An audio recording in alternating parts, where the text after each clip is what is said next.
Aming Diyos, aming Ama, maraming salamat po sa patuloy ninyong pagkilos sa buhay naming lahat. Mga kapatid, ating ipahayag ang iba pa nating nais ipahayag na pasasalamat sa ating Diyos.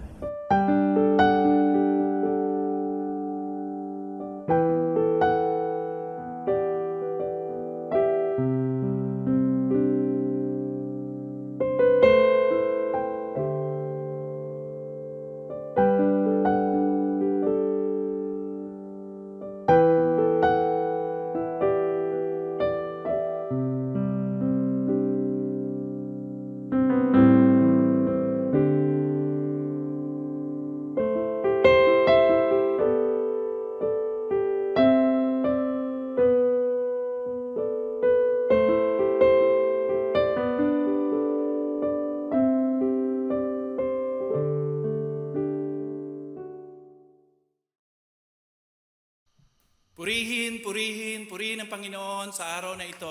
Shout to the Lord, all the earth. Worship the Lord with gladness. Father, we will declare of your faithfulness. We will declare of your love sa araw po na ito. Sama-sama po kaming aawit at magpupuri sa inyo, aming dakilang Diyos.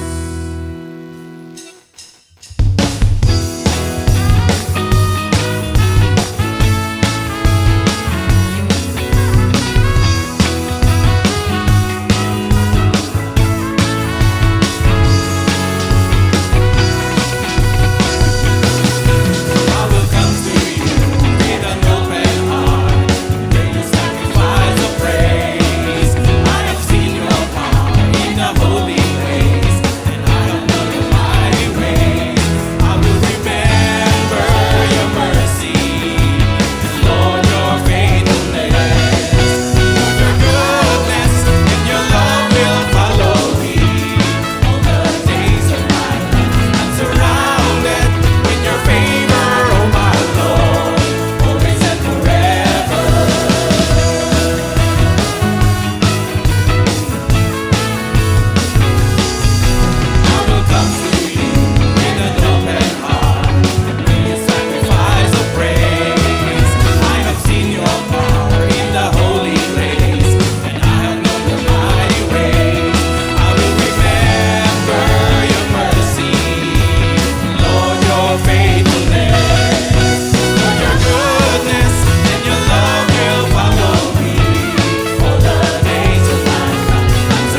salamat po, Ama, sa inyo pong walang hanggang pag-ibig sa bawat isa sa amin. And we thank you, Lord, for your faithfulness, sa inyo pong dakilang katapatan, Ama, sa amin pong mga buhay.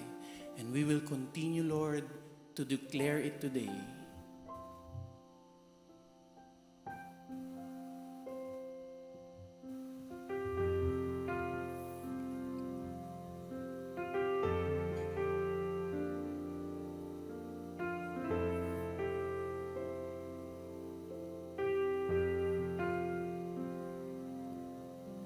Walang hanggang katapatan sa buhay ko'y lagi niyong laan. Narito dahil sa biyaya niyo, habang buhay magpupuri sa inyo. Pupurihin ka sa amin, itataas ang aking tinig, itatanghal sa buhay ko'y tanging kayo, O Diyos. Higit pa sa kalangitan, ang inyong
at lahat ng honor, Panginoon, sa araw po na ito. Sa tanging pangalan lamang ng aming pong Panginoong Yesus.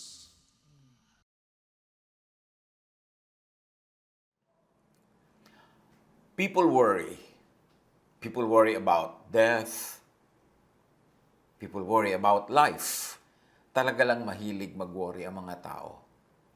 Don't worry about the details of life. Don't worry about the length of life. And don't worry about death. Yan ang napakaiksing pamagat ng ating pag-aaral ngayon. Ecclesiastes 5:18-20. I have seen what is best for people here on earth. They should eat and drink and enjoy their work, because the life God has given them on earth is short. So si Solomon, sa kahinaba-haba ng kanyang napakatalinong buhay, ay may mga naipong mga karunungan na iniwan sa atin sa Book of Ecclesiastes, among others. Kasi sinabi niya, ang pinakamabuting gawin ng tao, na habang nabubuhay sila sa balat ng lupa, ay kumain, uminom, at ma-enjoy nila ang kanilang ginagawa. Dahil maiksi lang naman ang buhay na ipinahiram sa atin ng Diyos dito sa balat ng lupa. Sayang ang panahon, ang buhay, pag inubos sa nega. Because what could be lacking in quantity, kahit hindi ganun kahaba ang buhay sa gusto ng marami, we can compensate in quality. Dapat hindi lang quantity time, kundi quality time ang buhay. So ang sabi ni Solomon, enjoy food and drink, which really means enjoy simple, basic, affordable, attainable pleasures. Pag sinabing food and drink, pwede yung literal, pero pwede mo rin basahin metaphorically na yung mga kaya mo, afford mo, mga simpleng bagay na nakaka-enjoy din naman, huwag mong kakaligtaang enjoyin. Ecclesiastes 2:24, a person can do nothing better than to eat and drink and find satisfaction in their own toil. So kumain, uminom, at magkaroon ng kasiyahan sa pamamagitan ng mga sariling ginagawa sa buhay. Hindi yung ginagawa ng iba. Hindi yung ipinagmamalaki mo, achievement ng iba. Hindi umaasa ka sa food and drink ng iba. Yung sarili mong mga pinagsisikapan, yun daw ang dapat mong enjoyin. At sabi niya, this too is from the hand of God. Yung ma-enjoy mo yung ginagawa mo, dahil maraming tao nagtatrabaho pero hindi nila na-enjoy ang kanilang ginagawa. So para hindi mo bantayan ang buhay, hindi mo antayin o iwasan o katakutan ng kamatayan, maging busy ka sa pag-enjoy ng buhay. Yung mga simpleng affordable, enjoyin. Kung hindi mo kaya yung mga mamahaling enjoyment. At enjoyin mo ang trabaho mo. Bakit? Kasi kailangan man natin magtrabaho lagi. Maraming tao kailangan lagi maghugas ng plato, maglaba, mamalansya, maglinis, maghugas ng kotse, o kaya ay magtrabaho sa mga pabrika, sa mga opisina. Laging nagtatrabaho ang tao. Well, most people anyway. Pero pag hindi mo ina-enjoy yung trabaho mo, di ba sayang ang oras? Sayang ang buhay na hindi ka pala nag-e-enjoy. Dahil kailangan din naman magtrabaho, so kailangan enjoyin ang trabaho. Ecclesiastes 3:12-13, I know that there's nothing better for people than to be happy and do good while they live. So dinagdagan ni Solomon ng perspective yung dapat ginagawa sa buhay to do good. That each of them may eat and drink and find satisfaction in all their toil. This is the gift of God, which really means a balanced life. That we work, we enjoy what we do, and we enjoy the fruits of what we do. Ecclesiastes 8:15, so I commend the enjoyment of life, because there is nothing better for a person under the sun than to eat and drink and be glad. Then, joy will accompany them in their toil all the days of the life God has given them under the sun. Mahalaga, nagtatrabaho, nai-enjoy ang bunga ng trabaho, at nai-enjoy din habang nagtatrabaho, nai-enjoy ang trabaho. How to not worry about the details of life and even of death? Sabi nga, enjoy work. Your work. Colossians 3:23, whatever you do, work at it with all your heart, as working for the Lord, not for human masters. Isa daw yan na sikreto ng kasiyahan sa buhay na dahil nasisiyahan ka, hindi mo na tuloy nababantayan ng oras, hindi ka naiinip, hindi ka rin naman nasosobrahang bilis sa buhay, hindi ka natatakot, hindi ka nagkakuran ng oras na mag-isip ng mga kamatayan at mga kinakatatakutan ng tao kasi ay preoccupied ka with enjoyment and happiness. At para daw mangyari yon, ano man ang ginagawa mo, ituring mong ginagawa mo yan para sa Diyos, ituring mo na yan ay pagluwalhati sa Diyos, ituring mong it's an act of worship, enjoyin mo siya, ma-enjoy ka rin ng mga gumagamit ng iyong mga produkto or services, at ma-enjoy ka rin ng mga katrabaho mo, then ang buhay hindi magkakaroon ng puwang para sa mga pamomroblemang nagpapabigat lang ng loob. So work not only for income, to please and glorify God. That's what you should do. Work to please and glorify God by working and living as you were designed. How can you do what you do as if you're doing it for the Lord? Only when you are doing your work according to your giftedness, according to your talent, according to your God-given nature. Kung paano ka dinesign ng Diyos, pag yun ang ginagawa mong trabaho, nag-e-enjoy ka, para ka lang naglalaro at hindi ka parang nagtatrabaho. Ngayon, kung nagtatrabaho ka, tapos para ka naglalaro, tapos kumikita ka pa, di yun ang napakasarap na buhay. Ano man ang ranggo mo, ano man yung trabaho mo. Ang enjoyment sa trabaho, hindi kung ano ang trabaho, kung ano ang ranggo, anong posisyon. No. Ang enjoyment is kung bagay ba yung trabaho mo sa gift sa'yo ng Diyos, sa talent sa ibinigay niya, sa skills, sa personality ibinigay sa'yo. So work to enjoy the fruits of work and to enjoy the work in and by itself. Yun ba parang kahit hindi ka sweldohan, feeling panalo ka? Kasi yung paggawa mo mismo ng trabaho mo, ine-enjoy mo na. Tapos sinweldohan ka pa, di double benefit. Pero kung, halimbawa, sinusweldohan ka, tumutubo ka, kumikita ka, pero hindi ka naman nag-enjoy sa ginagawa mo. Di ang na-enjoy mo lang yung bunga ng trabaho, pero yung trabaho itself, hindi mo na-enjoy. Lugi sa buhay. Kasi lumalampas, dumadaan ang oras na hindi ka nag-enjoy. Proverbs 12:24, diligent hands will rule, but laziness ends in forced labor. At alam natin yan, na para tayo mag-enjoy, we need a certain level of freedom.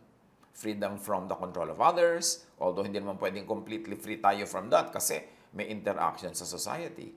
But you need a certain level of independence, of autonomy, of freedom to enjoy. And you do that only when you are fruitful, when your work is giving you your needs para hindi ka umaasa sa iba. Laziness would come from being in the wrong workplace or from doing the wrong work. May mga nagtatanong, bakit po kaya may mga taong pagkatamad-tamad? Siguro hindi pa lang nila natatagpuan o hindi nila hinahanap yung tunay nilang talent, tunay nilang hilig, at tunay nilang gustong gawin. Kaya tuloy wala silang gana. Ano man na ipagawa mo, ang bagal, ang tamad, low quality ang output, kasi hindi sila nagpa-function according to their giftedness. So know what you like and enjoy. And find, then do what you like and enjoy. Para yung buhay mo hindi masayang ang pahiram na oras ng Diyos. Ecclesiastes 11:8, however many years anyone may live, let them enjoy them all. Lahat daw. Gaano man kahaba ang ipahiram sa iyong buhay, enjoyin mo ang bawat taon, bawat buwan, bawat linggo, bawat araw, although hindi naman siguro posibleng perfectly every day, every week, every month, nag-enjoy ka every year. Pero dapat yung batting average mo, there's more enjoyment than suffering. More fun than paghihirap ng loob, paghihirap ng katawan, at mga kung ano-ano mga stress. Pero magagawa ngayon kung fruitful ka, may ma-enjoy ka tuloy, at fruitful ka kung you are working according to God's design. If you are faithful to the personality and personhood that God gave you when God created you. And the Bible tells us that you were created, I was created, all of us were created wonderfully, fearfully. So, kailangan daw ma-enjoy mo lahat ng mga taon. So, yung bata dapat mag-enjoy ng childhood. Dapat yung matatanda, payagan nila yung mga children to enjoy their childhood. The youth should be able to enjoy their being young, their youthfulness. At Dapat ma-enjoy mo ang iyong adulthood, ang inyong senior years. Every period of your life should be enjoyed. But that can happen only when you are economically self-reliant or independent or when you're economically fruitful. Kaya kailangan nagtatrabaho at sa trabaho mabunga at para maging mabunga, according to your giftedness and talent, dapat yun ang ginagawa mo. Hindi lang yun napagkakakitaan tapos naghihirap naman ang loob mo, hindi mo na ibibigay ang yung best. How to know you are in the wrong place? You are doing the wrong work? There is no joy. Doon mo naman malalaman na nasa maling lugar ka, hindi masaya. Ang mga hindi worried about their life or death ay busy kasi sa kasiyahan. At yan ang sinasabi ng Ecclesiastes 5:20. They seldom reflect on the days of their life because God keeps them occupied with gladness of heart. And this is the heart of our subject matter today. Na para hindi ka laging may oras para mag-worry, matakot sa future, matakot sa kamatayan, mag-alala, mag-isip na kung ano-ano, kailangan occupied ka with gladness of heart. And that is the gift of God to people who are fruitful, who find their true vocation, who find their true nature and their true talents. Now, pagka yun in-employ nila, ang kanilang trabaho mabunga, na-enjoy nila ang bunga. At napupuno ng kaligayahan most of the time ang kanilang buhay. Hindi tuloy sila laging nagbumukmok, nagdadrama, at nag-overthink. So, be in your right place. Live and die in your right place. Live and die doing what you were created to do in your place of joy. Like and enjoy what you do. Like and enjoy what you must do. Ganyan lang naman ang buhay . Either you are doing what you really like, o marunong ka mag-control ng iyong sarili, ng iyong isip, ng iyong emosyon, that you teach yourself to like what you do. So, are you enjoying what you do? If not, teach yourself to enjoy what you do. Ecclesiastes 3:22. So I saw that there is nothing better for a person than to enjoy their work, because that is their lot. For who can bring them to see what will happen after them? So yung work, hindi lang yan yung destination. Hindi lang yan yung sweldo at the end of the month. Hindi lang yan yung uwian na after 5 p.m. or whatever oras ang uwian nyo. Ang work, hindi lang yan yung retirement na nagkaroon ka ng benefits at ng mga kung ano-anong pensyon. No, ang work din dapat every day, every week, every month, every year of it is enjoyable. Every day, the process of working should not be treated only as a means to an end. It must be treated also as an end in and by itself. So work. Work well. Work all the time. Basta able-bodied. Ecclesiastes 2:10, I denied myself nothing my eyes desired. I refused my heart no pleasure. My heart took delight in all my labor, and this was the reward for all my toil. Si Solomon ang sipag-sipag. Ang dami-dami niyang project, ang dami-dami niyang ginagawa. So, ina-enjoy din niya yung bunga at yung process of working.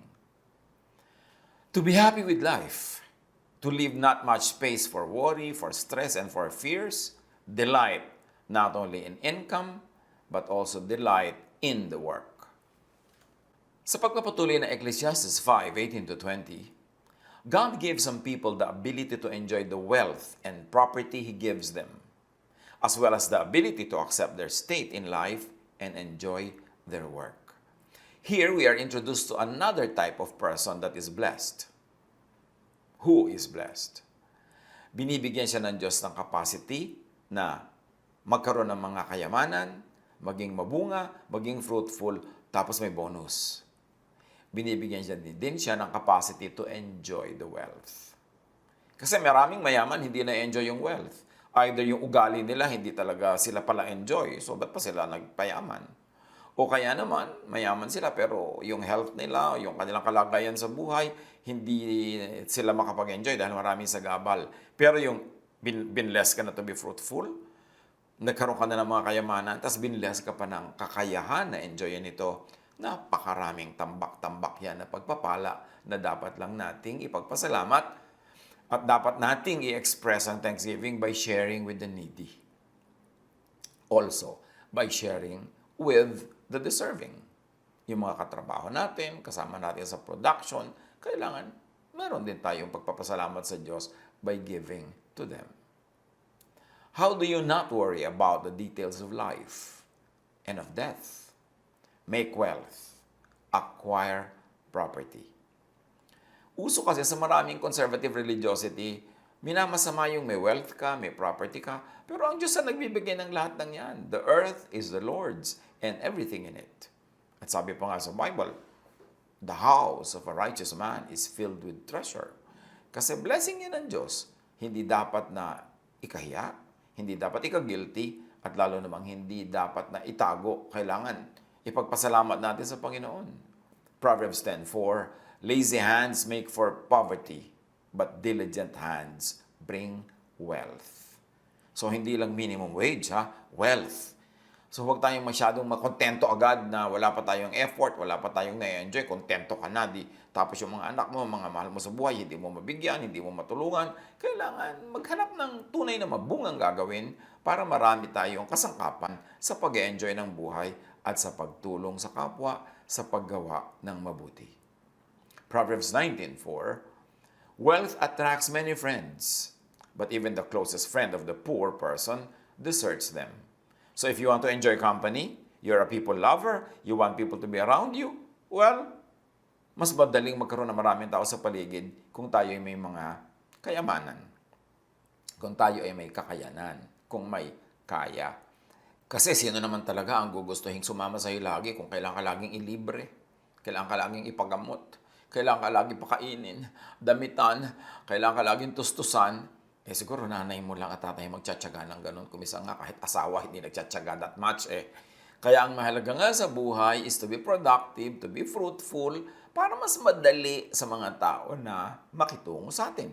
Work well as to receive wealth and property from God. God gives wealth to those that please Him, that obey moral law, and obey and operate by natural law. What do we mean by that? Marami mga tao kasi religiously, they could be called righteous. Pero bakit? Parang hindi blessed. Hindi blessed materially, hindi blessed emotionally, hindi blessed socially, pero very righteous by the standards of religion. Kasi maraming religious laws, or marami tayong tinuturing na religious righteousness, imbento ng tao, dinevelop ng religion, pero hindi laging guaranteed na galing sa Diyos. Pero ang natural law, because God is the author of nature, nakakatiyak tayo na galing yan sa Diyos. So halimbawa, may taong hindi naman religyoso, pero ang unlad-unlad ng negosyo. Tapos merong tao religyoso, wala, nalulugi, nagsasara ang negosyo. Bakit ganun? Magtataka ang marami. Kasi ang righteousness na sinasabi, hindi lang lagi ang religious righteousness. To obey natural law is righteousness. So halimbawa, kahit hindi ka masyadong religyoso, pero ang galing mong dumiskarte sa negosyo, ang galing mong mag-pricing, mag-marketing, ang galing mong mag-source ng mga raw materials, ng product, ang galing mo sa customer relations, di righteous ka in terms of natural law. Because natural law tells us na kung magaling ka magnegosyo, maganda ang product, magaling ka mag-handle ng mga tao, tatangkilikin ka, aasenso ka. So righteousness yon by natural law. At sa pag-unlad sa buhay, magandang righteous ka by your religious standards, pero huwag mong kakalimutan yung natural law. Yung hindi ka naman nag-i-improve ng product mo, tapos dadaanin mo sa prayer and fasting, akala mo pwede na yon, nagtataka ka tuloy pag nabigo ka. Yung walang kakwenta-kwenta yung product mo or service, tapos wala kang ginawa kundi maging religyoso, magtataka ka ngayon, ba't yung negosyo mo hindi umuunlad? Kasi hindi ka nag-o-obey ng natural law. Because righteousness could be religious righteousness, but it could be, and more importantly, it is righteousness by obeying natural law. Because God is the author of natural law. Ecclesiastes 7:15, in this meaningless life of mine, I have seen both of this. The righteous, at tawagin natin yung by religious law. The righteous perishing in the righteousness. And the wicked, tawagin natin yung wicked by religious law, but probably righteous by natural law. Ulitin natin yung buong verse. In this meaningless life of mine, I have seen both of this. the righteous perishing in their righteousness, and the wicked living long in their wickedness. I-apply natin yan sa negosyo, i-apply natin sa mga pinagagagawa natin sa buhay. At Ecclesiastes 8:14 says, there is something else meaningless that occurs on earth. The righteous who get what the wicked deserve, and the wicked who get what the righteous deserve. Pwedeng yan na actual moral wickedness and righteousness, pero pwede rin yan nabasahin na wickedness in terms of not obeying natural law. How do you not worry about the details of life, and even not to worry about death because you don't have too much time to talk about it or to think about it? Accept your difficult state in life without complaining. Siyempre, lahat dumadaan sa hirap, dumadaan sa mga challenges. Accept what you cannot change. Change only what you can, but what you cannot change, you accept, at least for the time being. Job 3:18, captives also enjoy their ease. They no longer hear the slave drivers shout. So kahit man daw ikaw ay maging bihag, ikaw man ay saan malagay, meron pa ring ligaya dyan kung hahanapin mo talaga yun. Ecclesiastes 7:14, when times are good, be happy. But when times are bad, consider this. God has made the one as well as the other. So para hindi ka masyadong nagsesentimiento, nagmumukmok, natatakot, nai-stress, nag-overthink, kung good times, mag-enjoy. Kung bad times, hanapan pa rin yan ng may enjoy. At yung hindi mo maiiwasan, tanggapin ang nangyayari, huwag labanan ng labanan kung hindi naman kayang palitan. Kasi sabi nga, Diyos din naman ang nagbibigay niyan. Hindi yan makakarating sa iyo kung hindi pinayagan ng Diyos. Accept your privileged state in life without needless guilt kung nagkataon naman na ikaw ay privileged.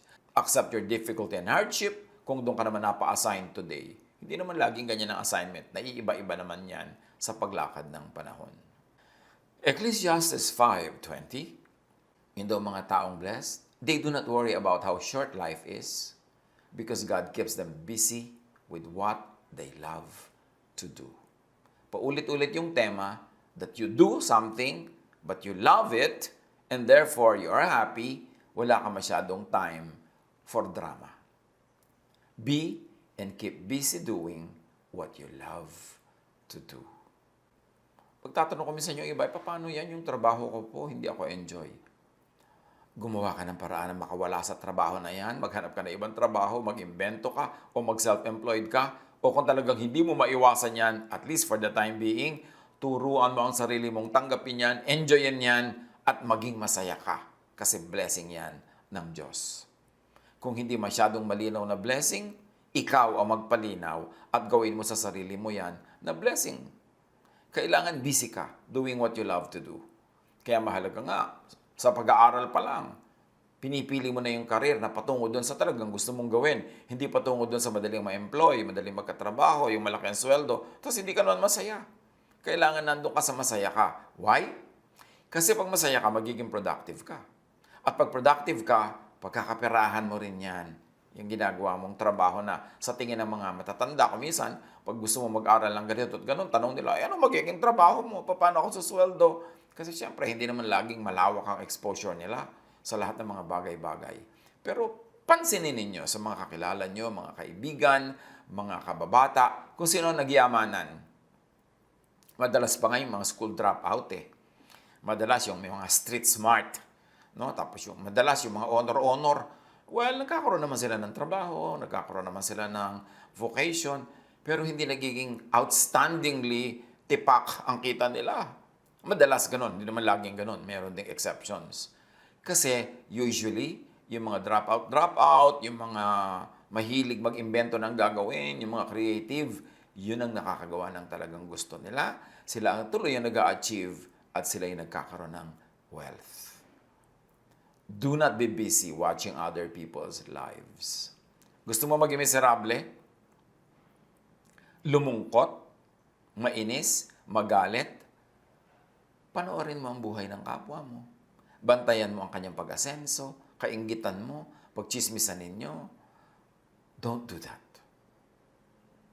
Pagka ganyan, magiging miserable ka. Pag miserable ka, matatakot ka sa kamatayan, maiisip mo ang buhay, kung ano-anong nervyos ang papasok sa buhay mo. Do not be busy watching other people's lives, comparing your life with other people's lives, and then don't be busy with jealousy and envy. Kakainin ka niyan, sisirain kang parang kalawang. Job 5:2, resentment kills a fool, and envy slays the simple. Pagka ikaw ay nagagalit sa magagandang kapalaran ng iba, nagagalit ka sa kanilang pag-asenso, naiinggit ka, sinisira mo ang iyong sarili. Proverbs 14:30, a heart of peace gives life to the body, but envy rots the bones. Sabi nila, isa daw sa mga pinakamahirap na sakit ng katawan ay yung sakit ng bone. Kaya siguro ito ang ginamit na example sa Bible, sa Proverbs, na pagka tahimik ang puso mo, tahimik ang buhay mo, mapayapa ka, hindi ka mainggitin, hindi ka magagalitin, hindi ka nagsiselos, yung katawan mo lulusog. Pero subukan mo daw maging inggitera, daig mo pa ang may cancer sa buto. Kasi maraming damages na ibibigay yan sa iyong emosyon, sa iyong espiritu, sa iyong katawan. James 3:16, for where you have envy and selfish ambition, there you find disorder and every evil practice. Kahit sa ang profesyon, kumisan nga kahit sa ministry pa, yung mga naiinggit sa mga mabunga, sa ministry, o sa work, sa profesyon, gumagawa yan naman kung ano-anong mga kabalbalan na nakakasira sa kanila rin, nakakasira sa kapwa, nakakasira sa kanilang pagkatao. Kasi pagka may inggit, ang tao nabubulag at nakakagawa ng napakaraming mali. Do not be busy plotting against others, plotting and engineering events. Stressful, yung wala kang ginagawa kundi magplano para kung paano mo tatalunin ng kapwa, paano siya ipapahiya, paano siya mabibigo. At mahirap din yung plano ka ng plano kung paano si Maria ay magkikita sila ni Mario mamaya sa buwan ng Mayo, sa araw ng Linggo. I-engineer mo yun para mangyari, nakakapagod yun. Pero marami mga tao mahilig mag-engineer. Ini-engineer nila ang mangyayari sa mga tao sa paligid nila, ang gagawin ng mga tao. Kaya pagod na pagod sila sa pagsulat ng script, sa pagdidirect ng event, at sa pagpipilit na ang gusto nilang mangyari ay mangyari. Nilalabanan nila ang agos, nilalabanan nila ang hangin, nasisira ang kanilang kalusugan, pagkatao at espiritu. Don't be busy destroying others, the work of others, yourself. Ecclesiastes 4:4, and I saw that all toil and all achievement spring from one person's envy of another. This too is meaningless, a chasing after the wind. Napakarami daw pagpapagod, pagsusumikap, pagpapagal, dahil ang inggit sa kapwa at gustong madaig ang kapwa. Kahit na masira pa siya, kahit na iba pa ang ginagawa niya, hindi yun talagang gusto niya, pero makakumpit lang, mapanalo lang, matalo ang kapwa, kahit na pati sarili, madamage. 1 Timothy 6:4, they are conceited and understand nothing. They have an unhealthy interest in controversies and quarrels about words that result in envy, strife, malicious talk, evil suspicions. At ang particular case in point dito, mga religious people na nag-aaway-away, nagsususpecha sa isa't isa, mahilig magtalo-talo, maggulo-gulo, nakakasira sa kanilang sarili, sa kanilang ministry, at sa church. Do not be busy with idle talk. Yung ang daming oras mo, nauubos ka text, ka i-Instagram, yung ang daming oras mo nauubos sa walang kakwenta-kwenta mga usapan, walang kalatoy-latoy na mga topic, dapat hindi ginagawa yan. Sayang ang oras, maiksi ang panahon, huwag sayangin sa idleness. Ecclesiastes 5:6, do not let your mouth lead you into sin. At sa Proverbs 10:14, sabi, the wise store up knowledge, but the mouth of a fool invites ruin. Pag foolish ka, lose ang iyong tongue, napakadaldal, tsismoso o tsismosa, sinungaling, mahilig magdala ng mga gulo, at mahilig magkalat ng mga tsismis, malapit ka sa gulo. At pag malapit ka sa gulo, malayo ka sa grasya ng Diyos. Do not be busy with evil thoughts and deeds. Proverbs 15:26. The Lord detests the thoughts of the wicked.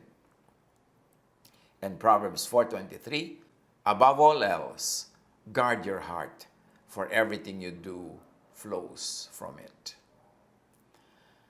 How to not worry about the details of life, the length of life, how to not worry about death. Get a life. Kailangan meron kang buhay. Kaya ang ganda-ganda ng sinasabi natin sa Tagalog, mabuhay. Ibig sabihin, get a life. Have a full life. Yung madrama, makulay, masaya, maingay, masiglang buhay. Hindi yung para kang patay, buhay ka pa. And how do you do that? How do you get a life? Live your own life. Do not let people use your body for you to live their lives for them. Marami mga tao, they live under the control of others. Na hindi yung totoong buhay nila, ang pinapamuhay nila, kundi yung buhay ng iba na nagdidikta sa kanila. Ang kinakain nila, yung gustong kainin ng kapwa. Ang kanilang ginagawa, yung gustong gawin ng kapwa, na pati sila pinapagawa nun. So, anino ka ng iba? No, no, no. Live your own life. And live for what you love. Live in love. Kailangan magawa mo yung gusto mong gawin, mamahal mo yung gusto mong mahalin, at magbunga ka ng mga gusto mong bunga. Si Jesus, pinapalaya tayo sa lahat ng kontrol ng iba, kontrol ng religion na hindi naman nagbibigay ng freedom for us to fully grow into the persons that God wants us to be. John 10:10, sabi ni Jesus, the thief comes only to steal and kill and destroy. I have come that they may have life and have it to the full. Yan daw ang ginagawa ni Jesus. Binibigyan tayo ng buhay na buo, masaya, hindi kulang-kulang, hindi pira-piraso, hindi giba-giba, kundi buo. At ang ginagawa daw ng kalaban siya, yung magnanakaw, ninanakawan kanya ng buhay, sinisira niya ang iyong buhay. Huwag matakot sa kamatayan. Wala pa naman taong hindi sumakabilang buhay lahat naman. So huwag na lang kang isipin, hayaan, pag nangyari, nangyari. But die in the embrace of what you were made for. And then meet your Maker. Sa buhay na ito, napakahalaga na as early as possible, malaman mo kung sino ka, malaman mo kung paano ka ginawa ng Diyos, para malaman mo kung ano ang ipinagagawa sa iyo ng Diyos, kung ano ang mission mo sa buhay, kung ano ang papel mo sa buhay, para doon ka tumahak sa landas na yon. Kasi yung landas na itinalaga ng Diyos, yun ang landas na punong-puno ng pagpapala, ng kasiyahan at kagalakan sa buhay. Para huwag magkaroon ng space para sa pag-alala, sa takot, at sa mga stress, at sa mga kung ano-ano pang mga guni-guni, be filled with happiness. Be filled with work that makes you happy and makes other people happy too. And be filled with all the fruits of good work. Then marami kang may enjoy, magiging busy ka sa mga mabubuting bagay, hindi ka manonood ng buhay ng iba, hindi mo tatanghuran ng iba, hindi ka magiging mainggitin at masaselosin kasi meron kang sariling buhay. So enjoy every day and then meet your Maker. Pag-isip-isipan natin ito, yung buhay ba natin ay talagang yun ang gusto natin o nasa ilalim lang tayo ng anino ng iba? Yung trabaho ba natin yun talagang gusto natin gawin o na-trap na lang tayo doon kasi kailangan natin yung kita. Marami tayong bayarin. Pero kailan ka kakawala para magawa mo talaga yung gusto mo? Kasi yung gusto mo, yun talaga ang magpapayaman sa'yo. Hindi yung napipilitan ka lang na gawin. Hindi ka yayaman dyan. At kahit hindi naman pagyaman ang goal mo, ewan ko lang kung may mga taong ayaw yumaman. Pero kung gusto mo ordinaryo lang, pero marami ka pa rin kailangan para makapamuhay ka ng ordinaryong buhay. Kasi kahit ordinaryong buhay, kakain, iinom, may babayaran. So, kung natrap sa mga trabaho, mga profesyon na hindi talaga yun ang palagay mo ibigay sa iyo ng Diyos, hindi ka ginawa ng Diyos para dyan, mag-ipon-ipon para makalipat ka sa gusto mong gawin at sa transition period, may kakainin ka pa rin. Maghanap ng pagkakataon. Pero, huwag mong sa pilitang tanggapin ang pinagkakulungan mo kung nasa ka man dyan ngayon nang hindi mo gusto, tapos naubos na yung buhay mo dyan. Sayang. Teach us to number our days. Sabi sa Book of Psalms. Kailangan hindi lang yung number of our years, kundi the life in each of those years. Matutupad lang yun. Mangyayari lang yun pag totoo tayo sa sarili. Pag naging totoo sa sarili, ginawa ang talagang giftedness, magiging mabunga, mapupuno ng kasiyahan ng buhay, kokonti, liliit ang puwang para sa stress, para sa worry, para sa fears. Pag-isip-isipan. Palayain ang mga sarili kung nakulong. Tulungan nating makalaya ang iba kung sila yung nakulong. At kung tayo may kakayanan, may kayamanan para tulungan yung iba para sila makalaya at makalipad, gawin natin yon. Hindi naman tayo malulugid dyan. Because the Lord will always return to us the kindness that we do to others. But the important thing is, be faithful to your Maker. Live your life, work, and be fruitful according to God's design. God bless us all.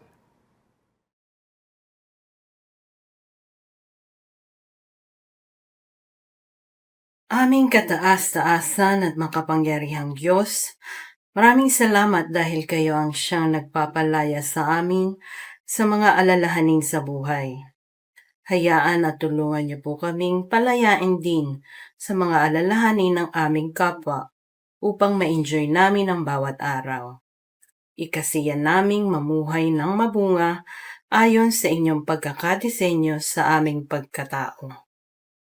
Sa ilang sandali ng katahimikan, patuloy po nating papurihan at pasalamatan ang Panginoon.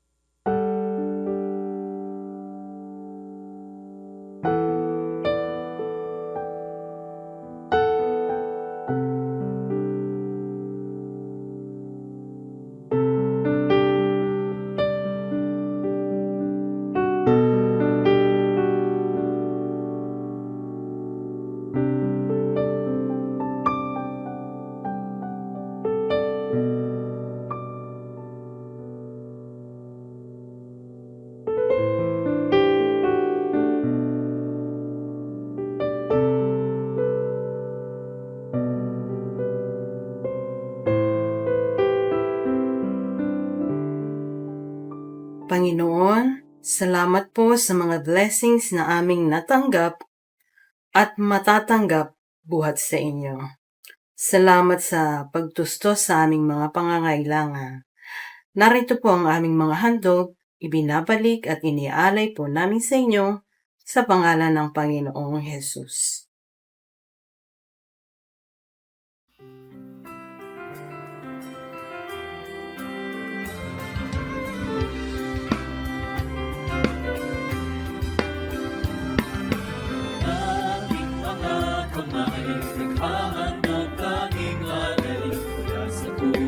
Ko'y tigil sa salamat na hatid upang salita niyo ay palaganapin at palawak ng makalangit na gawain.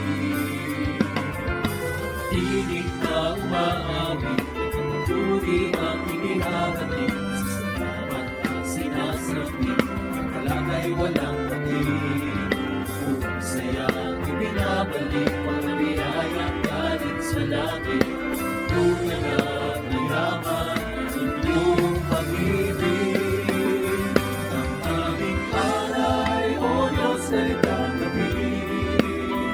Handog na pinakamahina, ang aming nagaling. Lahat ng ito'y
Lord, thank you that we are a family in Jesus.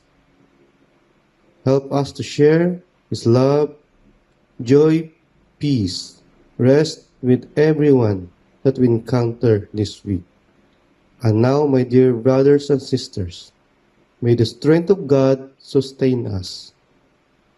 May the power of God preserve us. May the hands of God protect us. May the way of God direct us. And may the love of God go with us this day and forever.